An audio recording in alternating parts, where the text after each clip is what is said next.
This is sort of a diagram. Okay? And we're talking about the ayn here, right? The ayn of fa'ala. All of them are ayn. So the ayn can have a fatha in the past, then the possibilities for the mudari, past, present, future will be fatha, kasra, dhamma.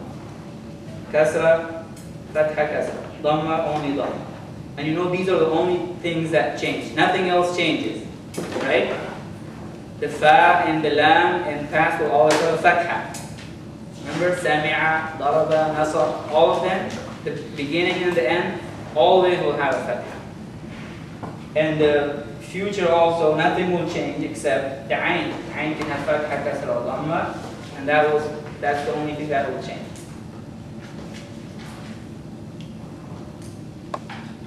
So, any more questions? Yes. When you say future, you mean present as well? Yeah, when I say future, I mean present as well. Yeah. Should is say mudari.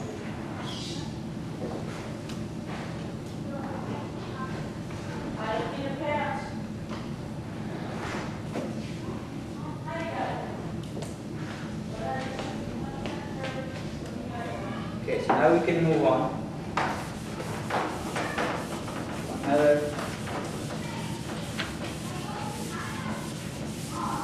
Do you know transitive and intransitive verbs in English? Transitive and intransitive? I happen to remember because of Arabic. So transitive is a verb that can have an object. Intransitive is a verb that does not have an object. For example, read is transitive because you read something, right? You read a book. But sleep is intransitive. It doesn't require an object. I sleep. That's it. You don't. There is no recipient of the action. The action just belongs to you. I read a book. You read something, but you don't sleep something. You don't sleep something. You just sleep. You eat something. You swallow something. But you just walk or sleep or wake up and so on. Yeah, so the same concept is there in Arabic as well. Al-fi'l is, again, another category of fi'l is al-lazim, al-muta'addi.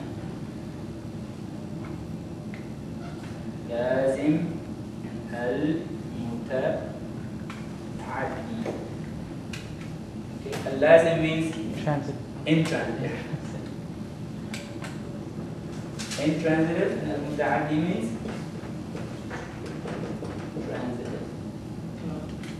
Because ta'adda or ta'addi means to invade, so, or to go over the bound, and it goes from subject to object, right? It invades the object, or it is received by the object. That's why it's called ta'addi. Al-lazim. We have transitive and intransitive in Arabic as well. For example, nasara. Nasara is a verb. Is it transitive or intransitive? Transitive. He helped who? Right? Nasara Zaydun Muhammad. Zayd helped out. So this can have this will have an object. But on the other hand, Sharafa is intransitive. Sharafa means he was honorable, he became honorable. So you don't need an object for that. Can you say the first one again? This one? No, the first one. Al-lazim. Al-lazim. Al-lazim and al-muta'addi. What actually the words means lazim and muta'addi? Al-lazim means, luzum. Lazim. The way, the meaning here is, it's, one of the meanings of al-lazim is to be, not to cross the limit. Okay? If it doesn't cross the limit, it stays within the bound. It just has a subject, the doer. For example, Sharufa or Karama, he became honorable. He became honorable. There's no object, no recipient of the action. The action just stays with the person. But al-muta'addi means it invades, goes overboard. board or over the limit. So this will have an object. Nasara, he helped someone, right? So Nasra was an example of al-muta'addi Yes, sharafa is an example of al-lazim. Now, with this in mind, we can go and make up some more. We can make up some more form of the verb. The verb can be al-ma'ruf or al-majhul. So again, another category, okay? Al-fi'l can be al-ma'ruf and al-majhul. And this will be al-ma'ruf and al-majhul exactly because of al-lazim and al-muta'addi. Depending on what, it will be, both of these will be possible. What's al-ma'ruf? Al-ma'ruf is when what we just discussed is al-ma'ruf. Is when the doer of the action is mentioned. Okay? Like Nasara, he helped. It's like active voice. Active in English, where the doer of the action is mentioned. He goes, or he reads. Whereas passive or al-majhul would be the book is read. He reads the book is read. So in Arabic we have the equivalent of that. So when it's active, it's called al-ma'ruf. When it's passive, it's called al-majhul. And al-majhul or passive is not always possible. For example, he reads a book, the book is read. How will you change he goes to passive voice? You can't, right?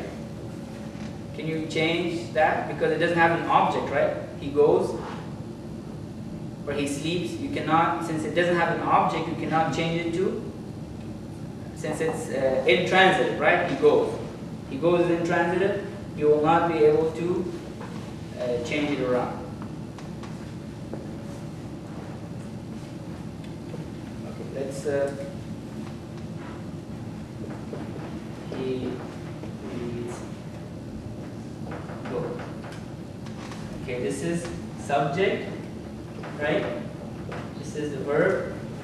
This is the object, right? So we have the subject, a verb, and object in English. Since you have an object, you can take the object, put it in place of the subject. A book